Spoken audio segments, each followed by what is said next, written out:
আসসালামু আলাইকুম ভিউয়ার্স, আমি এখন আছি এক অসাধারণ জায়গায় যেখানে ছোট পরিসরে সাজানো হয়েছে সিলেটের প্রায় সব দর্শনীয় স্থান আর ঐতিহাসিক নির্দেশন।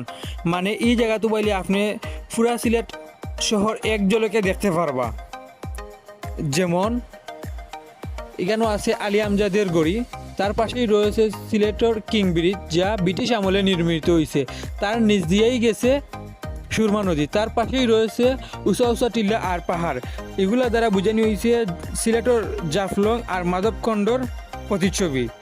তার পাশেই রয়েছে পাথর, যে পাথরগুলা দ্বারা বোঝানো হয়েছে সিলেটের জাফলং বা সাদা পাথরের পাথর। আর আরেকদিকে রয়েছে শাহজালাল রাদিয়াল্লাহ তাআলার দরগার শরীফের প্রতীক, যা সিলেটের ইতিহাস আর আত্মাধিকতার প্রতিচ্ছবি। ওগুলা ছোটো ছোটো মডেল আকারে সিলেটের প্রতিটা বিখ্যাত স্থান এই জায়গা তুলিয়া ধরা হয়েছে। আর আপনারা যারা এই জায়গাটা চিনেন অবশ্যই কমেন্টের মাধ্যমে জানাইবা। ধন্যবাদ।